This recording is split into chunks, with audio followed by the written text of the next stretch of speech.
जय विष्णुपाद परमहंस परिव्राजकाचार्य अष्टोत्तर श्री श्रीमदभय चरणारविंद भक्ति वेदांत स्वामी शिल प्रभुपाद की, इस्कॉन बीबीडी फाउंडर आचार्य शिल प्रभुपाद की, उपस्थित भक्त वृंद की जय, उपस्थित भक्त वृंद की जय, उपस्थित भक्त वृंद की जय, श्री श्री गुरु गौरांग की जय। ओम नमो भगवते वासुदेवाय, ओम नमो भगवते वासुदेवाय,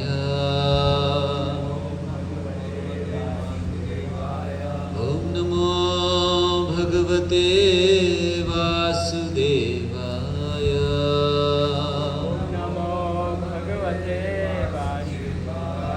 नारायणं नमस्कृत्य नरं चैव नरोत्तमं देवीं सरस्वतीं व्यासं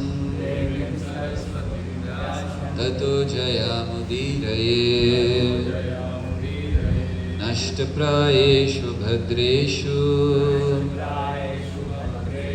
नित्यं भागवत सेवया, भगवत्युत्तमा श्लोके भक्तिर्भवती नैष्ठिकी। भागवत सार की श्रृंखला में 11वें स्कंद के 9वें अध्याय पर चर्चा करेंगे। इसका पहला श्लोक कृपया दोहराइए। श्री ब्राह्मण उवाच, परिग्रहो हि दुःखाय यत् यत् प्रियतमं नृणाम् अनन्तं सुखमाप्नोति तद्विद्वान् यस्त्वकिञ्चनः। श्री ब्राह्मण उवाच, परिग्रहो हि दुःखाय यद् यत् प्रियतमं नृणाम् अनन्तं सुखमाप्नोति तद्विद्वान् यस्त्वकिञ्चनः। श्री ब्राह्मण उवाच, परिग्रहो हि दुःखाय यद् यत् प्रियतमं नृणाम् अनन्तं सुखमाप्नोति तद्विद्वान् यस्त्वकिञ्चनः। आपने से कोई दोहराए। परिग्रहो हि दुःखाय यद् यत् प्रियतमं नृणाम् अनन्तं सुखमाप्नोति तद्विद्वान् यस्त्वकिञ्चनः। श्री ब्राह्मण उवाच, साधु ब्राह्मण ने कहा, परिग्रह लगाव ही निश्चय ही दुःखाय दुख देने वाली यद यद जो जो प्रियतमम सर्वाधिक प्रिय है नृणाम मनुष्यों के अनंतम असीम सुखम सुख आपनोति प्राप्त करता है तद वह विद्वान जानते हुए यह जो कोई तू निसंदेह अकिंचनः जो ऐसे लगाव से मुक्त है। इसका अनुवाद इस प्रकार से है। साधु ब्राह्मण ने कहा, भौतिक जगत में हर व्यक्ति कुछ वस्तुओं को अत्यंत प्रिय मानता है और ऐसी वस्तुओं के प्रति लगाव के कारण अंततः वह दीनहीन बन जाता है। जो व्यक्ति इसे समझता है वह भौतिक संपत्ति के स्वामित्व तथा लगाव को त्याग देता है और इस तरह असीम आनंद प्राप्त करता है। ओम ज्ञानतिमिरान्धस्य ज्ञानाञ्जनशलाकया चक्षुरुन्मीलितं येन तस्मै श्रीगुरवे नमः। श्रीचैतन्यमनोभीष्टं स्थापितं येन भूतले स्वयं रूपः कदा मह्यं ददाति स्वपदान्तिकम्। वन्देऽहं श्रीगुरो श्रीयुतापदकमलं श्रीगुरून् वैष्णवांश्च श्रीरूपं साग्रजातं सहगणरघुनाथान्वितं तं सजीवं साद्वैतं सावधूतं परिजनसहितं कृष्णचैतन्यदेवं श्रीराधाकृष्णपादान् सहगणललिता श्रीविशाखान्वितांश्च। हे कृष्ण करुणा सिंधु दीनबंधु जगतपते गोपेश गोपिकाकांत राधाकांत नमस्तुते। तप्त कांचन गौरांगी राधे वृंदावनेश्वरी वृषभानुसुते देवी प्रणमामि हरिप्रिये। वाञ्छाकल्पतरुभ्यश्च कृपा सिन्धुभ्य एव च पतितानां पावनेभ्यो वैष्णवेभ्यो नमो नमः। नमो ॐ विष्णुपादाय कृष्णप्रेष्ठाय भूतले श्रीमते भक्तिवेदान्त स्वामिनिति नामिने। नमस्ते सारस्वती देवे गौरवाणी प्रचारिणे निर्विशेष शून्यवादी पाश्चात्यदेशतारिणे। जय श्री कृष्ण चैतन्य प्रभो नित्यानंद श्री अद्वैत गदाधर श्रीवासादि गौर भक्तवृंद। हरे कृष्णा कृष्ण कृष्णा हरे हरे, हरे राम राम राम हरे हरे। हरे कृष्णा। तो ये जो अध्याय है, 9वां अध्याय, सारे भौतिक ऐश्वर्यों से या सारी भौतिक चीज़ों से पूर्ण विरक्ति। इसमें जो 7 गुरु बाकी हैं, हम लोग अभी तक 17 गुरुओं के बारे में सुन चुके हैं और अब आखिरी के 7 गुरु 24 गुरुओं में से उनका वर्णन अवधूत ब्राह्मण यहाँ कर रहे हैं। याद रखिए कि ये महाराज यदु और अवधूत ब्राह्मण के बीच संवाद चल रहा है, जहाँ महाराज यदु ने प्रश्न किए और फिर उनके प्रश्नों का उत्तर देते हुए अवधूत ब्राह्मण 24 गुरुओं का वर्णन कर रहे हैं, जिनमें से 17 गुरुओं का वर्णन हम पिछले अध्याय में सुन चुके हैं और अब 18 गुरु से वो प्रारंभ करेंगे, या कहना चाहिए इस अध्याय में 7 गुरुओं का वर्णन करके फिर अवधूत अपनी शिक्षाओं को समाप्त करके चले जाएंगे। तो ये वर्णन इस अध्याय में किया गया।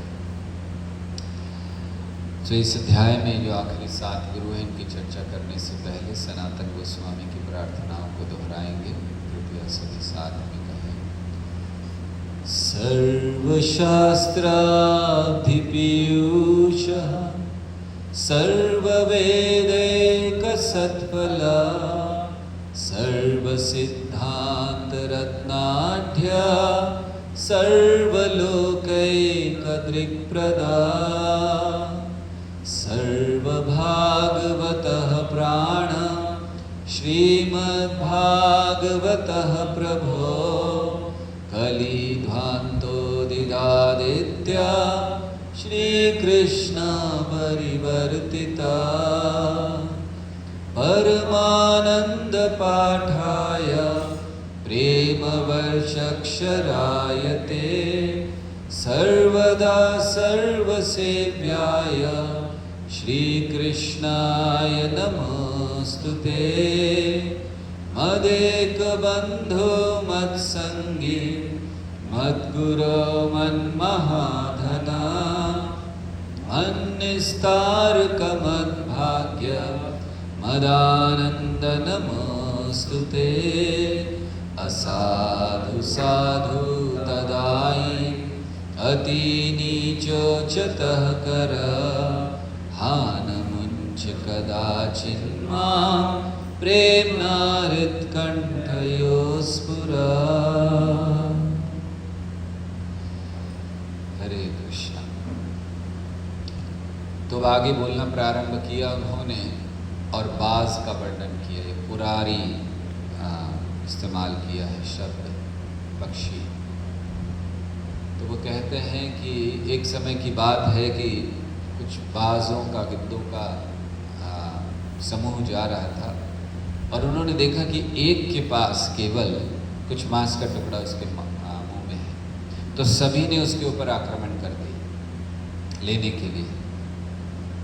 तो वो जो कमज़ोर बाज था अब उसके मुंह में ही था, तो उसने देखा कि सब आक्रमण कर रहे हैं, तो वो भागने की बजाय उसने उसको छोड़ दिया, उस मांस के टुकड़े को जो उसके पास था, उसने छोड़ दिया। तो जैसे ही छोड़ दिया सब लोग उसके पीछे चले गए, ये प्रसन्न हो गया, शांत हो गया, इसको कोई चिंता नहीं। तो ये बताते हैं कि इस उदाहरण से उन्होंने सीखा कि एक साधु को देने की भावना रखनी चाहिए, छोड़ देने की भावना रखनी चाहिए। जब तक चीज़ों को पकड़ कर रखते हैं तब तक कष्ट में रहते हैं, असंतुष्ट रहते हैं। बस चीज़ों को छोड़ने की आवश्यकता है। जैसे उस बाज ने छोड़ दिया, सब उसके पीछे भागे, वो संतुष्ट हो गए। तो इसी तरह इस जीवन में हमें प्रयास करना चाहिए कि ये जानना कि सच्ची प्रसन्नता देने में है, इकट्ठा करने में नहीं। आध्यात्मिक मार्ग पर जितने भी लोग हैं उन्हें इस भावना में रहना चाहिए, देने की भावना। हमारे जितने आचार्य हैं उनके अंदर देने की भावना, महान भक्त देने की भावना। तो उनकी महानता क्या है? उनकी महानता यही है कि उनके अंदर जो उन्हें प्राप्त हुआ है, प्राप्तस्य कल्याण गुणार्णवस्य, उसको देने की भावना, देना चाहिए। तो इसलिए ये भावना बहुत महत्वपूर्ण है और देने की भावना से प्रसन्नता आती है। चैतन्य चरितामृत में जब रघुनाथ दास गोस्वामी नित्यानंद प्रभु से मिलने गए तो नित्यानंद प्रभु दूर बैठे थे। उन्होंने दूर से ही प्रणाम किए, सोचकर कि पास जाना मेरी योग्यता नहीं है, दूर से ही प्रणाम किया। किसी ने जाकर नित्यानंद प्रभु से कहा कि रघुनाथ आया है और दूर से प्रणाम कर रहा है। तो उन्होंने कहा दूर से तो चोर प्रणाम करते हैं, ये चोर है, इसको दंड मिलेगा। अभी देखिए रघुनाथ दास गोस्वामी ने कुछ नहीं किया था, तो अच्छे भाव में प्रणाम किया। तो उन्होंने कहा चोर है, इसको दंड मिलेगा। तो क्या दंड दिया उन्होंने? ऐसा दंड दिया जो प्रसिद्ध उत्सव बन गया। दधि चीड़ भक्षण करह मोर गणे, शुनि आनंदित हैल रघुनाथ मने। तो उन्होंने दंड दिया, चोर हो, क्या चाहिए तुम्हें, क्या होना चाहिए? मेरे जितने भी गण हैं, मेरे जितने भी अनुयायी हैं यहाँ पर, उन सबको दही और चीड़ा, दधी चीड़ा ये खिलाओ। और शुनि आनंदित हैल रघुनाथ मने। तो रघुनाथ दास गोस्वामी ने जब ये रघुनाथ ने सुना कि मुझे दंड मिला है, कोई कारण नहीं है मुझे दंड देने का, मैंने क्या किया है, मैंने तो प्रणाम किया था, तो उन्होंने कोई विरोध नहीं किया। शुनि आनंदित हैल, वो बहुत प्रसन्न हो गए मन में। क्यों? क्योंकि देने का अवसर मिला है। तो नित्यानंद प्रभु ने दंड नहीं दिया था, उनको एक अवसर दिया था वैष्णवों की सेवा का, इसलिए बड़े प्रसन्न हो गए। देने का अवसर है, शुनि आनंदित हैल रघुनाथ मने। ऐसा ही वर्णन रामायण में सुनते हैं। जब यज्ञ हो रहा था, दशरथ महाराज यज्ञ कर रहे थे पुत्र प्राप्ति के लिए, तो उस समय जब यज्ञ पूरा हुआ तो दक्षिणा देनी थी। तो अब सोचिए राजा हैं, क्या दक्षिणा देंगे?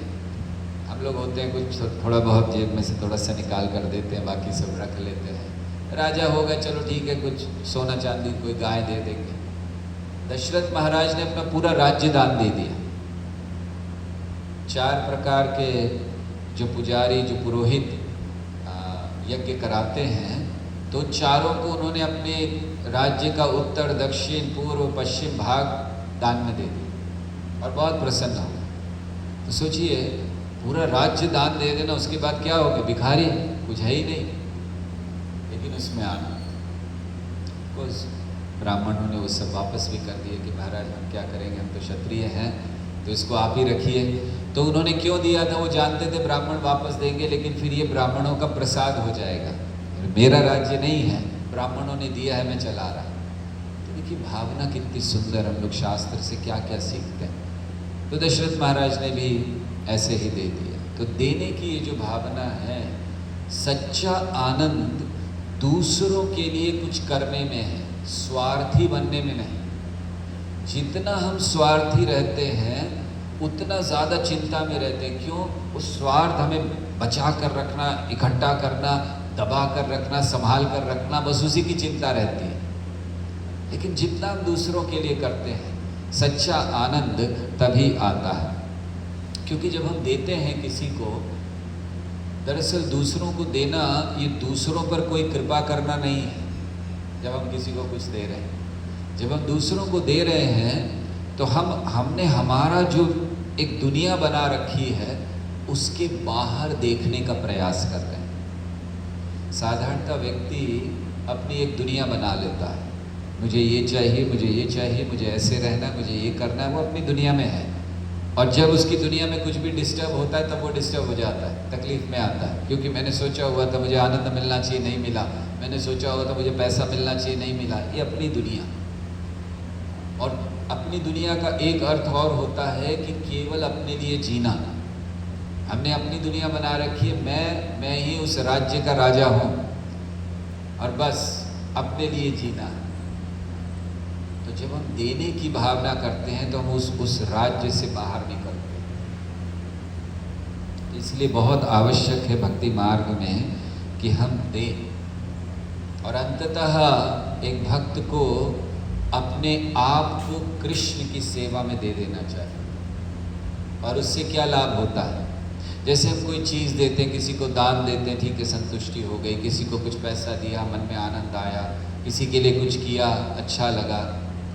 जब कृष्ण को सौंप देते हैं अपने आप को, तब क्या होता है? तब हमें अपनी सही पहचान प्राप्त होती है। तो आप सोचिए, व्यक्ति को सही पहचान मिल जाए तो आनंद, संतुष्टि, जो भी हम जिस जगत में ढूंढ रहे सब अपने आप मिल जाता है।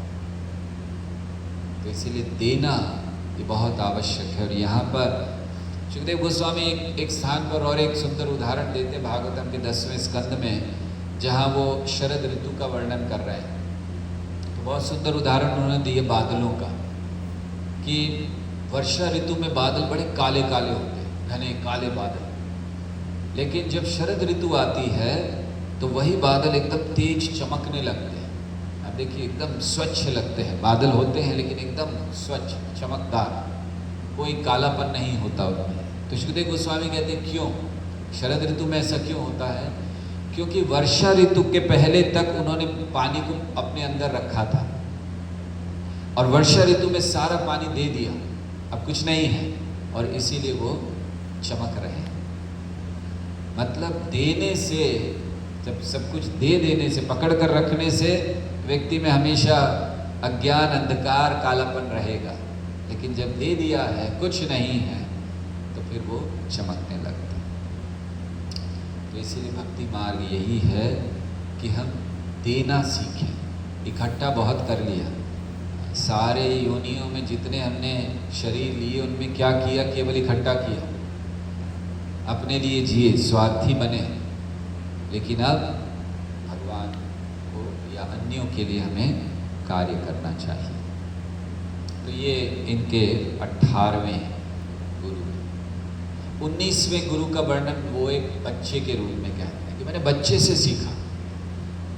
देखिए, हम लोग कभी सोच नहीं सकते कि हम इन चीज़ों से सीख सकते हैं। एक पक्षी को देखकर सीख लिया, एक बच्चे को देखकर सीख रहे हैं। अंत में इस अध्याय के आएगा कि क्या इसका महत्व है कि इन चीज़ों से सीखना। तो इस एक बच्चे से वो सीख रहे हैं। तो क्या सीखा बच्चे से? बच्चे में क्या भाव होता है? बच्चा बड़ा मासूम होता है और बच्चे को मान अपमान की ज़्यादा चिंता नहीं रहती, ना ही वो चिंता में होता। ऐसा नहीं जाना जाता कि ये बच्चा बड़ी टेंशन में है। बच्चों को चिंता नहीं होती, छोटी मोटी चिंता होती है, लड़ लिया, खिलौना मिला नहीं मिला, और उसके बाद, और वो भी लड़ते हैं 2 मिनट के बाद अपने आप, चाहे किसी ने थप्पड़ ही क्यों ना मार दिया। हम लोगों को कोई थप्पड़ मार दे, हम लोग तो जीवन भर उसकी शक्ल नहीं देखे, लेकिन बच्चे को थप्पड़ मार देते हैं, आपस में गिराते हैं, लड़ते हैं, कुछ भी करते हैं, 5 मिनट बाद देखिए वापस बैठकर अपने आप खेल। वो ये सम्मान अपमान बच्चे के लिए नहीं। तो वो कहते हैं कि मैंने बच्चे से सीखा कि चिंता नहीं करनी चाहिए, मान सम्मान के पीछे भागना नहीं चाहिए। ये अच्छा जीवन है बच्चे का। जितना हम भागते हैं, चिंता में रहते, देखिए हमारे सर शक्ल देखते ही पता चल जाता है, लोग थोड़ी आज बहुत थोड़ा तबीयत ठीक नहीं लग रही है, आप थोड़ा चिंता में दिख रहे हो, शक्ल से ही पता चल जाए। बच्चे वो हमेशा खेलते हैं, उनको कुछ पता नहीं चलता, थोड़ा बहुत कुछ हुआ रो लिए, फिर से वापस वही, कोई चिंता नहीं। हम लोग हर चीज़ के सर पकड़ कर बैठे रहते हैं क्या। और ख़ास करके मान सम्मान, अगर मान सम्मान नहीं मिले तो हम लोग तो, खाना नहीं मिले चलेगा, हाँ मान सम्मान ये नहीं हो सकता। बच्चों के लिए कुछ नहीं। तो कहते मैंने बच्चे से ये सीखा कि कोई मान सम्मान की भावना नहीं हो। वो बताते, बहुत सुंदर बात बताते कि दुनिया में 2 ही लोग खुश हैं, एक वो बच्चे मासूम अपने दुनिया में है, और दूसरा मतलब एक बच्चा या कोई पागल व्यक्ति जैसे बच्चों के जैसा, और दूसरे भक्त, वो अपनी दुनिया में है। तो जो भक्त को कुछ लेना देना नहीं, बाहर क्या हो रहा है, कहाँ बम गिर रहा है, क्या हो रहा है, वो अपनी दुनिया में मस्त है, और दूसरे बच्चे अपनी दुनिया में मस्त हैं। इसलिए तो बच्चों से सीखना चाहिए। तो उसको सार के रूप में वो कहते हैं कि हर व्यक्ति को जो भक्ति में आगे बढ़ना चाहता है तो उसे क्या करना चाहिए, उसे आनंद लेना चाहिए बच्चे की तरह, लेकिन किसमें, शरीर नहीं, आत्मा में। और जब हम आत्मा में आनंद लेते हैं तो हमें प्रेम की प्राप्ति होती है आध्यात्मिक स्तर पर। तो इसलिए बच्चों से हम सीखें कि ये सब चिंताएं, ये सब मान सम्मान, सबको छोड़े, आगे बढ़े, आत्मा के लिए जाए। और वहाँ पर संघर्ष करना है तो आत्मा के आनंद के लिए संघर्ष कीजिए, शरीर के लिए क्यों कर रहे हैं, वो तो वैसे भी मिलने वाला, जो सुख दुख शरीर के लिए लिखा। संघर्ष आत्मा के आनंद के लिए करना होता। तो ये उन्होंने बच्चे से सीखा। फिर अगला गुरु, 20वां गुरु, वो बताते हैं कि मैंने एक लड़की से सीखा। जय श्री शिव। तो एक बताते हैं कि एक बार लड़की घर में अकेली थी और कुछ लोग आए, अब कोई था नहीं, तो उसने कहा बैठिए, कुछ बनाने के लिए गई उनके लिए। कुछ जब बनाने लगी, उसने चूड़ियाँ पहनी हुई थी, भागवतम में लिखा है कि शंख के बने हुए थे, तो चूड़ियाँ पहनी हुई थी। तो जब वो काम करने लगी तो आवाज़ आने लग गई चूड़ियों की। तो उसने सोचा कि ये लोग क्या सोचेंगे, बड़ा घर था, तो ये लोग क्या सोचेंगे, कह रहे खुद को काम करना पड़ता है, नौकर भी नहीं है घर में, तो इसलिए उसने सोचा कि नहीं, आवाज़ नहीं आनी चाहिए, काम तो करूँ मैं चुपचाप, आवाज़ नहीं आनी चाहिए। तो उसने बाकी सारी चूड़ियाँ निकाल दी, केवल 2-2 चूड़ियाँ छोड़ दी, तो इधर 2 इधर। फिर भी काम कर रहे तो फिर आवाज़ आ रही है, तो फिर उसने वो भी निकाल दी, केवल 1-1 चूड़ी रहने दी, और फिर काम किया, कोई आवाज़ नहीं आई। तो कहते कि मैंने इससे सीखा कि इस जगत में जब तक लोग साथ में रहते, झगड़ा करते रहते, होगा ही। चूड़ियाँ वो जब तक साथ में थी, खड़खड़ खड़खड़ खड़खड़ आ रहा। अगर 2 लोग भी होंगे, उसने 2 चूड़ियाँ छोड़ दी थी, तो 2 लोग भी होंगे तो भी झगड़ा करेंगे। इसलिए साधु को अकेले रहना चाहिए। तो ये कह रहे हैं, सीख रहे हैं कि हमें अकेले रहना चाहिए। और आचार्यगण इसका तात्पर्य समझाते हैं, अब अकेले रहना चाहिए तो फिर आंदोलन की आवश्यकता ही नहीं, इस्कॉन की आवश्यकता नहीं, चलिए जाकर कहीं हिमालय में बैठते हैं, कहीं रहते हैं अकेले। नहीं, अकेले रहने का मतलब ऐसे सभी लोगों का संग त्याग देना चाहिए। अकेले व्यक्ति को रहना चाहिए, मतलब अकेले भक्तों के साथ रहना चाहिए। तो जहाँ रहें भक्तों के संग में, वो एकांतवास है। एकांतवास मतलब अकेले रहना नहीं है, लेकिन ऐसे लोगों के साथ रहना जो एक ही मार्ग पर है, इसको एकांतवास कहते हैं। एक अंत है जिनका, एकांतवास, एक अंत है। क्या अंत है? कृष्ण। तो ऐसे भक्तों के साथ रहने की यहाँ पर बात कही जा रही है। तो भक्तों का क्या महत्व है, हम लोग बहुत बार सुन चुके हैं। भक्तों के साथ रहना, भक्तों के बारे में कई श्लोक सुन चुके हैं। भागवत में एक बहुत सुंदर श्लोक है जो कहता है, यन्नाम श्रुति मात्रेण पुमान् भवति निर्मलः। यन्नाम श्रुति मात्रेण, जिनके नाम को सुनने मात्र से पुमान् भवति निर्मलः, जो मनुष्य हैं वो लोग निर्मल हो जाते हैं, सारा मल हृदय का दूर हो जाता है। यन्नाम श्रुति मात्रेण निर्मल पुमान् भवति निर्मलः। और फिर आगे वो कहते हैं, तस्य तीर्थपदं किं वा दास्यानाम। वो कह रहे हैं कि तस्य, उनके जो तीर्थपद, मतलब उनके जो चरणों की सेवा में लगे हुए हैं, दास्यानाम, ऐसे दास, ऐसे भक्त, तो उनके लिए अवशिष्य क्या ऐसा है जो वो कर नहीं सकते। मतलब जिनका नाम लेने मात्र से व्यक्ति निर्मल हो जाता है, और जो लोग उनके चरणों की सेवा में लगे हुए हैं वैष्णव, तो उनके अंदर क्या ऐसा है कि वो नहीं कर पाए, मतलब वो सब कुछ कर सकते। इसलिए कहा गया है कि हजारों लाखों ब्राह्मणों में से कोई एक होते हैं जो सही दृष्टि से यज्ञ को कर पाते हैं, याज्ञिक कहलाते हैं।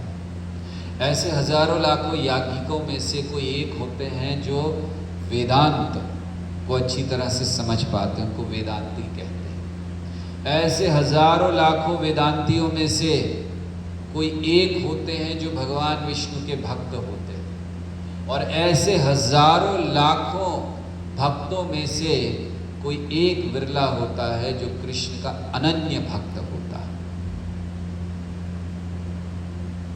इसलिए भक्तों के संग में हमें रहना चाहिए, भक्तों के निकट रहना चाहिए। शास्त्रों में कहा गया है कि आँखों की पूर्णता है भक्तों के दर्शन करना, शरीर की पूर्णता है उनको स्पर्श करना। जब हम भक्तों के साथ रहें, उनके दर्शन करें, उनसे सुने, तो इस तरह हमें अपने जीवन को बिताना चाहिए। आगे वो कहते हैं कि अगला गुरु है, उन्होंने कहा कि मैंने देखा कि एक बार एक तीर बनाने वाला था, तीर बना रहा था वो, और सामने से राजा की पालकी जा रही थी, राजा की शोभा यात्रा जा रही थी, राजा निकल रहे थे। तो राजा जा रहे हैं, सामने से इतना हंगामा हो रहा है, लेकिन वो अपना तीर बना रहा है। उसने ध्यान भी नहीं दिया, ऐसे देख कर अरे कौन आ रहा है क्या, वो अपने तीर बनाने में लगा। कहते कि उससे मैंने सीखा कि कैसे हमें कार्यों में इतना रत रहना चाहिए, इतना मग्न रहना चाहिए कि बाहर की चीज़ें हमें प्रभावित ना करें। तो साधारणतः जब हमारे जीवन में कष्ट आते हैं या विचलित होता है व्यक्ति, दो तरह से, एक बाहरी कारणों से, एक आंतरिक कारण से। जब हम भक्ति करने जा रहे हैं, भक्ति में कृष्ण पर ध्यान करने जा रहे हैं, तो कैसे विचलित होते हैं? दो कारणों से। बाहरी कारण हो सकता है भूख प्यास, कुछ स्थितियाँ, कोई व्यक्ति, इनके कारण हम बाहरी दृष्टि से विचलित होते हैं। और आंतरिक से, आंतरिक में पूर्व काल की जो हमारी स्मृति है, पहले जो हमने सब किया है भक्ति में, वो सब डिस्टर्ब, वो सब विचलित करता है जब आप कृष्ण पर ध्यान करने जा रहे हैं। और इतना ही नहीं, आपको भविष्य की चिंता भी विचलित करती है। तो आंतरिक तौर से ये चिंता रहती है, पूर्व काल में हमने बहुत कुछ किया, वो याद आ जाता है, उससे फिर प्रभाव हो जाता है। मान लीजिए किसी ने बहुत बुरा काम किया है तो उसको उसकी इच्छा हो जाती है, या याद आ जाता है मैंने क्या किया। और दूसरी तरफ हम भविष्य को बहुत अच्छा देखना चाहते हैं, तो उसकी चिंता रहती है। तो दोनों तरह से विचलित होता है। लेकिन व्यक्ति को इन दोनों के परे जाकर कृष्ण पर पूर्ण ध्यान करने का प्रयास करना चाहिए। जैसे किसी व्यक्ति को अगर हरे रंग का चश्मा लगा दिया जाए, उसके चश्मे को पूरा हरा कर दिया जाए तो उसको क्या दिखेगा? हर चीज़ हरी दिखाई देगी। आप सफ़ेद कपड़ा पहने बैठे हैं, आप बोलेंगे अरे तुमने हरा कपड़ा पहना हुआ है। कपड़ा हरा नहीं है लेकिन उसको सब कुछ हरा दिखाई देगा। इसी तरह अगर हम लोग अपने आँखों में या अपने आँखों के ऊपर कृष्ण नाम का चश्मा पहन लें तो हमें हर जगह कृष्ण दिखाई देंगे। इसीलिए कहा गया है ना कि जो साधु होते हैं वो क्या करते हैं? प्रेमांजन चुरित भक्ति विलोचनेन संतः सदैव हृदयेषु विलोकयन्ति। कैसे देख पाते हैं हर समय कृष्ण को? क्योंकि उन्होंने आँखों में अंजन लगा दिया। तो हमें हर जगह कृष्ण को देखने का प्रयास करना, हमारा इतना मग्न हो जाना चाहिए सेवा में कि बाहर की कोई चीज़ हमें विचलित ना करे। और क्योंकि हम मग्न नहीं हैं इसीलिए आंतरिक और बाहरी दोनों कारण हमें कष्ट देते हैं। तो हमें सीखना चाहिए उस तीर बनाने वाले से, कैसे हमें अपनी भक्ति में मग्न रहना है, कृष्ण में मग्न रहना है। या तीर बनाने में मग्न रहिए, वो तीर जो हमारे भौतिक अस्तित्व को समाप्त कर सके, ऐसे तीर बनाने में मग्न रहिए बस पूरा समय। फिर वो आगे वर्णन करते हैं, अभी कितने गुरु हो गए? 21 हो गए। 22वां गुरु वो वर्णन करते हैं सांप, सर्प। पहला जो था, पहले हम लोगों ने चर्चा की थी, वो अजगर था। अब सर्प का वर्णन करते हैं। तो सांप ज़्यादातर देखा जाता है मनुष्यों के साथ कहीं रहता नहीं, भागता रहता है। देखिए देख कर भाग जाता, अकेला कहीं रहता है किसी। और दूसरा उसका एक लक्षण है, कभी घर नहीं बनाता। सांप कभी अपना बिल नहीं बनाता, वो कोई बिल बना होगा उसी में जाकर रहता है। ये सांप का लक्षण है। सो ना तो वो किसी के साथ रहता है, मतलब प्रमुखता अकेला रहता है। दूसरा ना घर बनाता है, और प्रयास करता है कि जब वो जाए तो कोई देखे नहीं। ऐसे नहीं रहता है सांप भी, हाँ ठीक है, जैसे सड़क के कुत्ते रहते हैं वो कोई फ़र्क नहीं, लोग देख रहे हैं। लेकिन आप देखते हैं ऐसे सांप घूमते हुए, नहीं, सांप को कभी नोटिस नहीं किया, वो ऐसे ही रहता है कि कोई देखे नहीं। तो ये 3 लक्षण भक्तों को सीखने चाहिए सर्प से। पहला, साथ में नहीं रहता, तो ऐसे लोगों का हम संग ना करें। अभी हमने चर्चा की थी भक्तों के संग में रहना, लेकिन अब आ रहा है किसके संग में नहीं रहना। तो ऐसे लोगों के संग में ना रहें जो भक्ति के विरुद्ध हैं। तो ऐसे भौतिकवादी लोगों का संग ना करें। रूप गोस्वामी उपदेशामृत में 2 बार इस बात को कहते हैं, जन संगश्चलो संग त्याग। तो संग, इस संग को दूर रखना चाहिए। क्यों दूर रखना चाहिए? क्योंकि संग से बहुत प्रभाव होता है। जिस व्यक्ति का आप संग कर रहे हो उसके गुण आपके अंदर आ जाते हैं। उसको देख कर, उसको उसके आचरण को देखकर तो आपके अंदर उसके गुण आ जाते हैं। भले वो व्यक्ति बहुत गलत पापी कार्य क्यों ना कर रहा हो, थोड़े समय बाद हमें वही अच्छा लगने लगता है। स्टार्टिंग में हमें लगता है ये तो गलत काम है, ये अधर्म है, लेकिन लगता नहीं ठीक है। तो धीरे धीरे वही हम लोग भी करने लगते। शराब पीना, शराबियों के साथ रहेंगे, पहले दिन बुरा लगेगा, दूसरे दिन बुरा लगेगा, तीसरे दिन बुरा लगेगा, बाद में सोचेंगे इतने बुरे नहीं है ये लोग, ले सकते हैं, थोड़ा हम लोग भी। और ये सच है, ये प्रभाव हो जाता है। हमें ध्यान है कि हमने कुछ आज तक लाइफ में कभी सिगरेट नहीं पी, लेकिन एक बार की बात, हम लोग कुछ मित्र जा रहे थे गाड़ी में, तो हमें ध्यान है कि ट्रेन में वो लोग सब पीने लगे। हमसे कहा, नहीं हम नहीं पीते। नहीं, अरे नहीं पीते। और वो लोग पी रहे थे, ठीक है, उन्होंने मना कर दिया। हमें ध्यान है उस समय हमारे हृदय में भी इच्छा आ गई थी पी तो ले, क्या प्रॉब्लम, पर क्योंकि कभी पिया नहीं था और घर में ऐसा वातावरण नहीं था, इसलिए इच्छा मतलब आई, लेकिन हमने उसको लिया नहीं। मगर इच्छा तो आई थी कि ठीक है, अब ये लोग इतना कह रहे हैं, एक बार ट्राई कर लेते हैं। तो ये संग का असर होता है। ऐसे बहुत सारी चीज़ें हम लोग अभी सोच सकते हैं अपने जीवन में हुई होगी कि संग के कारण हमको वो चीज़ें अच्छी लगने लग गई कि चलो हम भी कर लेते हैं, क्या बुराई है इसमें। तो इसीलिए जैसे देखिए कि हम लोग कहते हैं कि जैसे कई ऐसे कार्य हैं, जैसे फिल्म इंडस्ट्री है, तो उसमें सारे एक तरह के ही लोग हैं। सब लोगों को वही करना पड़ता है जो बाकी लोग कर रहे हैं, कोई उसमें साधु नहीं है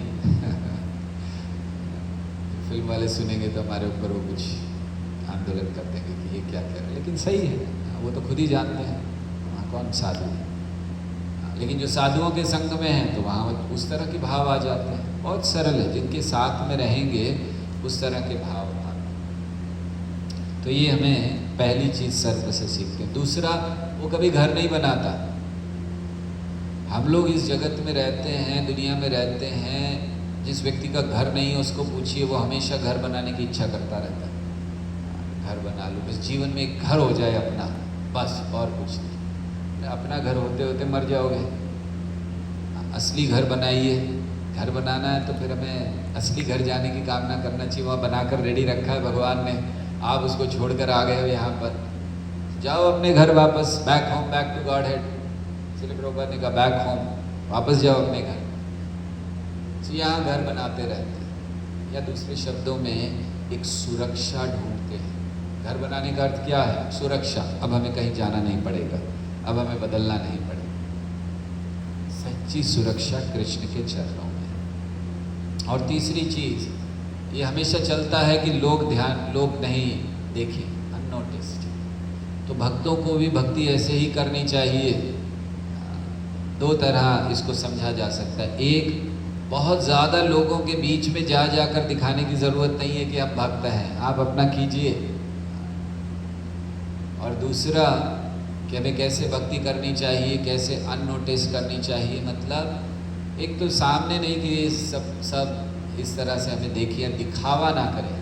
अननोटिस का एक अर्थ होता है कि दिखावा ना करें भक्ति का, हम अपनी भक्ति करते रहें। और दूसरा, हमारी भक्ति अननोटिस या ध्यान नहीं होना चाहिए, क्योंकि जब ध्यान होता है लोगों का तभी विरोध होता है। प्रयास करें कि अपना आराम से मन को बहुत स्ट्रांग करें। बाहरी दृष्टि से आप कैसे भी रहिए, लेकिन मन को बहुत स्ट्रांग कर लीजिए, क्योंकि मन अननोटिस्ड होता है। आपके शरीर में बाकी आप बाहरी दृष्टि से क्या कर रहे हो सब दिखेगा, लेकिन मन में क्या है नहीं दिखता। सो मन में भक्ति को स्ट्रांग करना चाहिए। मन मोर वृंदावन। तो ऐसे उन्होंने सर्प से सीखा। फिर एक मकड़ी से भी सीख रहे हैं। तो अगला गुरु उनके हैं मकड़ी। आई थिंक 23वें हैं, 24वें, 23वां गुरु उनके हैं मकड़ी। तो मकड़ी से क्या सीख रहे हैं? मकड़ी क्या करती है? जाल बनाती है, तो अपने ही मुंह से वो धागे को निकालती है। थोड़ी देर उसको कुछ रहता है, उसमें वो आनंद लेती है, किसी प्राणी को पकड़ना इत्यादि, और फिर उसको खुद ही खा जाती है। वो पूरा अंदर चला जाता है। जब कोई फंस जाता है तो पूरा का पूरा अंदर चला जाता है। तो इससे क्या सीख रहे हैं? वो बहुत सुंदर बात बताते हैं। वो कहते हैं, इससे मैंने सीखा कि भगवान सृष्टि की रचना करते हैं, पालन करते हैं और संहार करते हैं खुद ही। वो कहते हैं कि भगवान सृष्टि की रचना करते हैं और फिर अपने उद्देश्य के लिए उसको बनाए रखते हैं, और फिर समाप्त उन्हीं में समा जाता है। जैसे मकड़ी खुद ही खा जाती है, ऐसे वापस महाविष्णु में चला जाता है ब्रह्मांड। तो ये महत्वपूर्ण बात इसमें सीखने के लिए कि भगवान ने रचना की, और किस लिए की? उनके उद्देश्य की पूर्ति के लिए। मकड़ी किस लिए जाला बुनती है? अपने उद्देश्य की पूर्ति के लिए, दूसरों के लिए नहीं कि मैं पकड़कर खा सकूं। भगवान जब ये जगत बनाते हैं उनके उद्देश्य के लिए, और उनका उद्देश्य क्या है? जीवों को वापस लेकर जाना। उनका उद्देश्य यहाँ आनंद लेना नहीं है या खाना नहीं है किसी को। जैसे मकड़ी खा जाती है, ऐसे भगवान भी यहाँ से पकड़ पकड़ कर ले जाना चाहते हैं वापस। लेकिन हम लोग भगवान के जाल में फंसने की बजाय इंटरनेट में फंस जाते हैं। ये हमारी तकलीफ है। भगवान ने भी एक जाल फेंका हुआ है हमें फंसाने के लिए, लेकिन हम उसमें नहीं फंसना चाहते, हम इंटरनेट में फंसना चाहते, माया जाल में फंसे। भगवान का उद्देश्य होता है, इस जगत को बनाया है, इस जगत को बनाने का उद्देश्य है कि हम सब वापस जाएं, प्रण नहीं लें, जीना यहाँ मरना यहाँ, इसके सिवा जाना। भगवान के उद्देश्य की पूर्ति में हमें सहायता देनी चाहिए। ये भगवान से एकत्व है। कई बार लोग बात करते हैं कि भगवान से एकाकार हो जाना है, सही है, भगवान से एकाकार होना है, लेकिन किस तरह से? भगवान में जाकर मिल नहीं जाना, वो एकाकार नहीं कहलाता है। एकाकार होना मतलब जो भगवान की इच्छा है वही अपने जीवन की इच्छा बनाना, उसे भगवान से एकाकार होना कहा जाता है। तो एक गलत धारणा है लोगों की कि भगवान से एकाकार होना मतलब अपने अस्तित्व को समाप्त कर देना, अंत में जाकर विलीन हो जाना, ना आप रहोगे ना भगवान रहेंगे, या फिर केवल भगवान रहेंगे। तो कहते भगवान भी नहीं रहेंगे। तो सत्य क्या है एकाकार का अर्थ? बहुत सरल, भगवान की जो इच्छा है उसे अपने जीवन की इच्छा बनाइए, ये भगवान से एकाकार। तो ऐसे हमें रहना चाहिए, ये हम मकड़ी से सीखते हैं। और अंतिम गुरु वो वर्णन करते हैं, भृंग या क्या कहते हैं कीड़े को, वास्प। यहाँ हिंदी भाषा में बर्रे कहा जाता है, या कहीं तितैया या ऐसा कुछ शब्द इस्तेमाल करते हैं। यहाँ पर ये शब्द क्या होता है? तितैया, यहाँ शब्द इस्तेमाल होता है। इंग्लिश में वास्प कहते हैं इसको। तो उस कीड़े से भी इन्होंने, बहुत छोटा सा होता है, उससे भी सीख रहे हैं। ये कीड़ा ऐसा होता है, ना तो मधुमक्खी होता है ना चींटी होता है, बीच का कुछ है, थोड़ा सा ऐसा, पंख होते हैं उसके, आँखें सब होती हैं। तो इससे भी उन्होंने सीखा। तो उन्होंने क्या देखा कि एक बार इस कीड़े ने एक बहुत कमज़ोर कीड़े को अपने, जहाँ वो बनाते हैं क्या बोलते हैं, छत्ता, वो भी छत्ता बनाते हैं मधुमक्खियों की तरह, तो उसमें पकड़ लिया। और वो जो उसको पकड़ लिया वो बहुत घबराया हुआ है और उसको देख रहा है बार बार।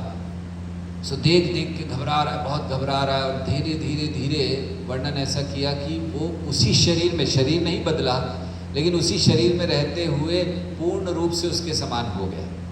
ये कहना चाहिए कि उसका अस्तित्व उसके समान हो गया। तो प्रश्न आता है ये कैसे, शरीर तो बदला नहीं, तो ये कैसे हो गया? तो इसको कैसे सीखना चाहिए, इससे क्या सीखना चाहिए? इससे सीखना ये चाहिए कि जब वो कीड़ा देख रहा था उसको, जिसने पकड़ा था, तो बहुत घबरा रहा था और डर से केवल उसकी और उसके ही चिंतन में था। और क्योंकि डर से उसके चिंतन में था, उसकी चेतना भी उसकी तरह हो गई। और वो कहते हैं इसी तरह चाहे डर से या प्रेम से, किसी भी कारण से अगर हम भगवान का स्मरण तीव्र कर दें, जैसे उस कमज़ोर व्यक्ति ने किया, चाहे घृणा से करें, भय से करें, प्रेम से करें, जैसे नारद मुनि भी वर्णन करते हैं, गोप्या कामात् भयात् कंसो द्वेषात् चेदादयो नृपः संबंधात् कृष्णया यूयं स्नेहात्। तो उन्होंने कहा कि 5 तरह की चीज़ें, गोपियों ने काम से, गोपिया कामात्, भय, कंस ने भय से, शिशुपाल आदि ने द्वेष से भगवान को प्राप्त कर लिया। मतलब वो द्वेष भी उस तरह का होना चाहिए, 24 घंटे भगवान का स्मरण। इतना द्वेषी था वो, हर समय कृष्ण का स्मरण करता था। कंस इतना भय में था, हर समय कृष्ण का स्मरण। गोपियाँ इतने प्रेम में थी कि हर समय कृष्ण का स्मरण।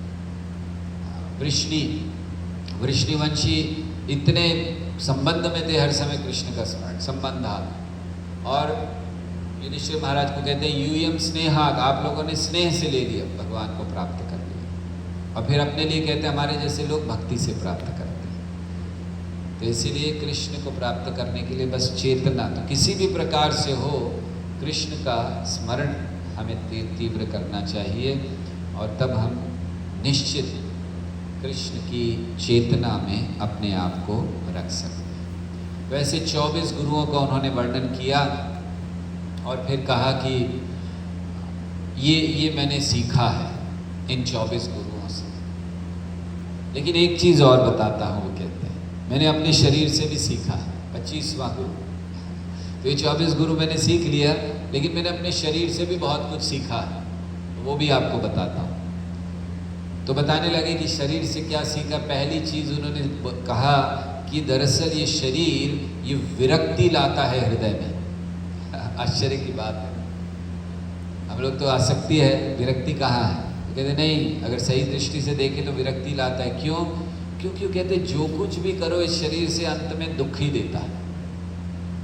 कुछ भी कर लो, कितना ही प्रयास कर लो इस शरीर से आनंद लेने का, अंत में दुख देने, मरने तो वाला ही, समाप्त तो होने ही वाला है, तो दुख ही देगा।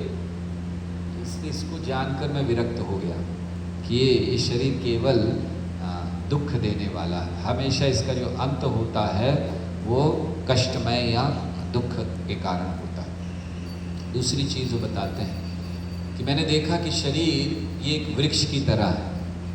क्या होता है, कहते जो वृक्ष होता है वो बीज उत्पन्न करता है और फिर वो मर जाता है वृक्ष, फिर उस बीज से और एक वृक्ष आता है। इसी तरह एक आसक्त गृहस्थ व्यक्ति वो क्या करता है, उसका जीवन देता है किस लिए, पत्नी, परिवार, बच्चे इत्यादि इन सब के लिए, और एक दिन मर जाता है, खत्म। तो उसने जो बीज थे वो बो दिए और दे दिए और वो चला गया।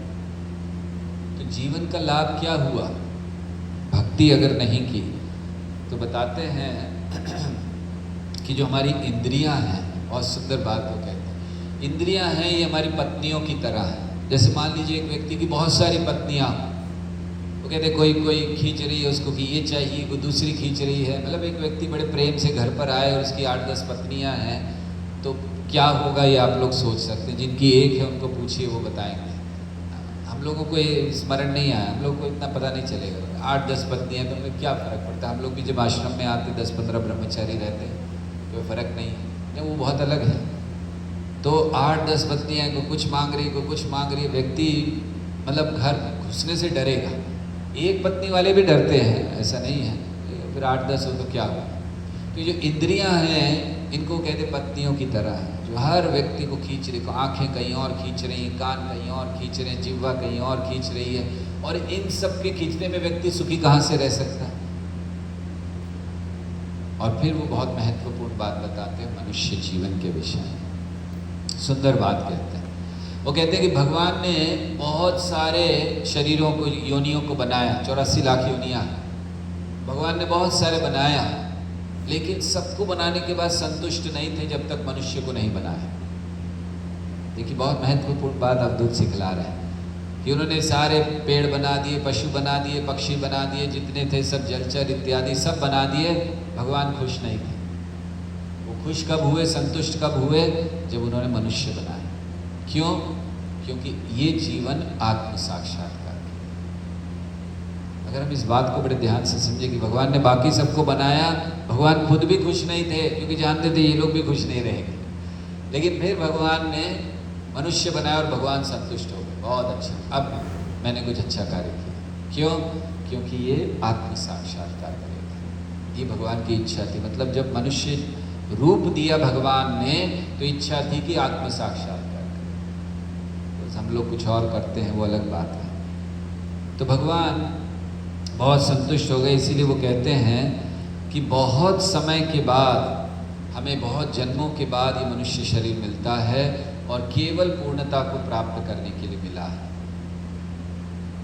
इंद्रिय तृप्ति हर शरीर में हो सकती है, लेकिन आत्म साक्षात्कार, कृष्ण भावनामृत, भगवान की प्राप्ति केवल मनुष्य शरीर के लिए। तो कहते हैं इसीलिए मनुष्य शरीर का उपयोग हमें केवल भगवान की भक्ति और आत्म साक्षात्कार के लिए करना चाहिए। और इतना कहकर फिर उन्होंने अपनी शिक्षाओं को समाप्त किया और उन्होंने कहा कि ये सब मैंने अपने गुरुओं से सीखा है और इनके कारण मैं पूरी पृथ्वी पर भ्रमण करता हूँ, मुझे कोई चिंता नहीं। और फिर ये कहकर वो चले गए। और यदु महाराज बहुत प्रसन्न हुए। भगवान उद्धव को कह रहे हैं कि यदु महाराज बहुत प्रसन्न हुए और जितने भी उनकी आसक्तियाँ थी वो सारी आसक्तियाँ चली गईं और फिर यदु महाराज भी संतुष्टि का अनुभव करने लगे। ऐसा वर्णन भगवान इस अध्याय के अंत में करते हैं। हरे कृष्णा कृष्ण कृष्णा हरे हरे, हरे राम राम राम हरे हरे। ओके, किसी का कोई प्रश्न, कोई टीका टिप्पणी, कुछ पूछना चाहते हैं तो पूछ सकते हैं।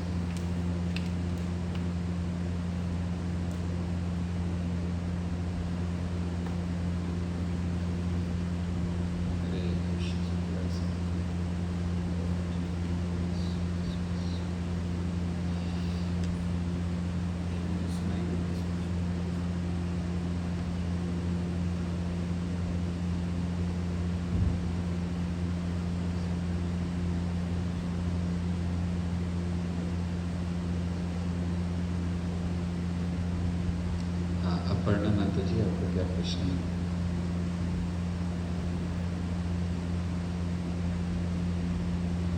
हरे कृष्ण।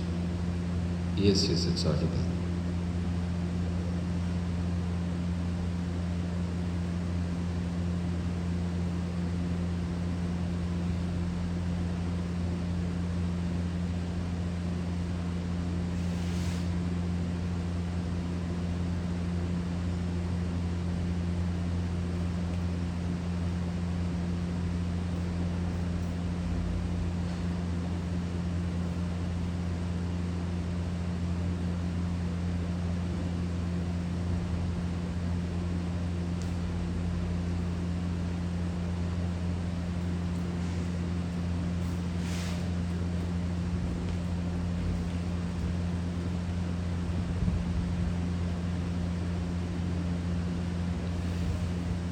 सो हाँ जी, प्रश्न ये है कि कई बार हमने भी सुना कि छोड़ देना चाहिए, लेकिन कई बार स्थितियाँ ऐसी होती हैं जिनको हम छोड़ नहीं पाते हैं। जैसे किसी का कर्तव्य है कुछ कार्य करना, एक्शन लेना, तो क्या कर सकते हैं?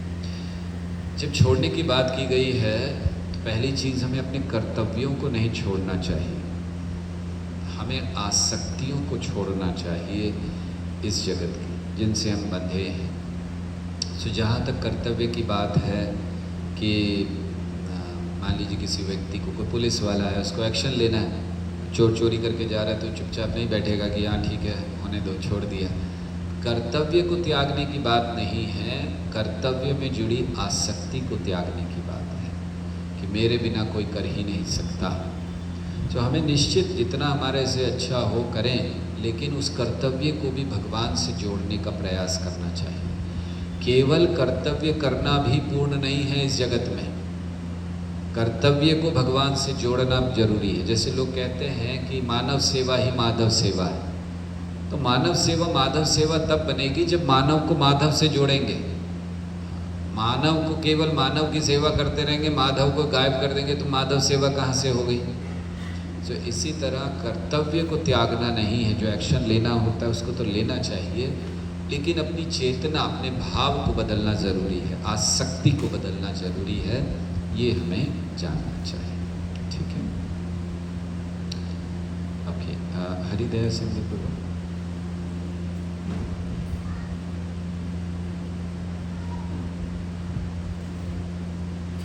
प्रभु अनम्यूट कीजिए। हाँ जी, हरे कृष्ण।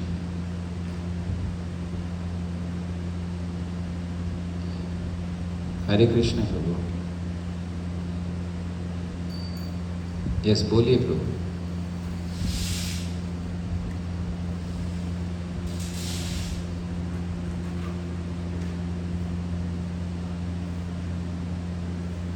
हाँ जी,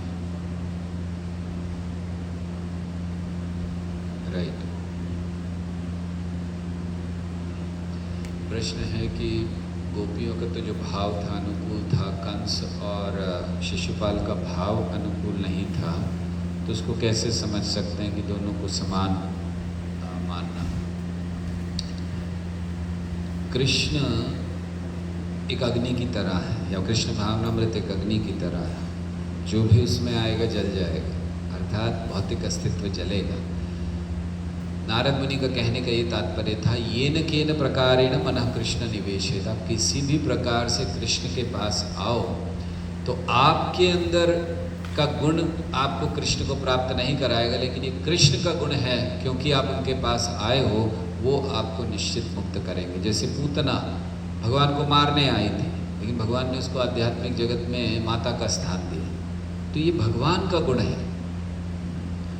अन्य किसी व्यक्ति के पास आप जाओगे तो ऐसा नहीं होगा, वो आपको अलग अलग भाव में लेगा, लेकिन भगवान ये हर भाव को, मेरे पास आ गया है क्योंकि भगवान के पास जो आया वो शुद्ध होगा ही, किसी भी भावना में क्यों ना आए, तो वो शुद्ध हो जाता है। तो ये पहली चीज़ है। दूसरी चीज़ कि गति एक ही है ऐसा नहीं है, कई असुरों को सायुज्य मुक्ति प्राप्त होती, मुक्त तो करते हैं भगवान, सायुज्य मुक्ति प्राप्त होती है। तो इसीलिए गोपियों की गति और असुरों की गति एक नहीं है।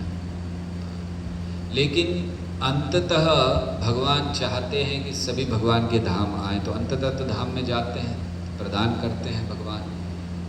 तो गोपियों से अधिक प्रेम करते हैं, ये तो हम लोग भी जानते हैं कि गोपियाँ और अन्य जो भक्त हैं, जितना आनंद गोपियाँ देती हैं अन्य कोई नहीं दे पाते हैं। तो इस तरह से थोड़ा सा भेद है, लेकिन भगवान जीव को मुक्त करने में कोई भेद नहीं करते। अगर कोई उनके पास आया है, भगवान मुक्त करेंगे ही, तो ये भगवान का लक्षण या गुण है। इसीलिए जो भी किसी भी भाव से उनके पास गया। दूसरा, नारद मुनि ये भी बताना चाहते थे कि अगर कोई इस भाव से जाकर भी भगवान को प्राप्त कर सकता है, तो सोचो भक्ति करेंगे तो क्या होगा। ये प्रमुख बात समझा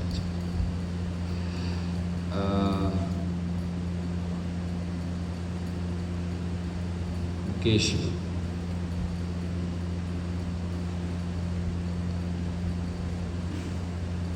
हरे कृष्णा।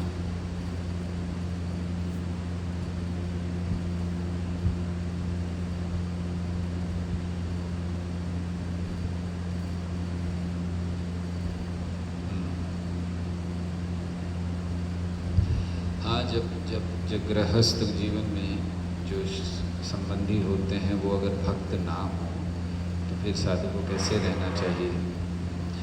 यस, ये कई बार होता है, तो इसके लिए उपाय हैं। पहली चीज़, प्रयास कीजिए उनको भी भक्त बनाएं, ताकि वो भी भक्ति करें और आपको भी संग प्राप्त हो।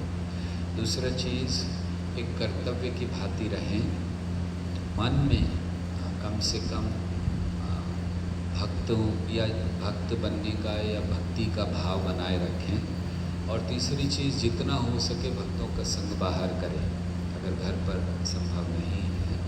और चौथी, प्रार्थना कीजिए भगवान से कि सभी भक्त बन जाएं, ताकि घर में ही मंदिर बन सके।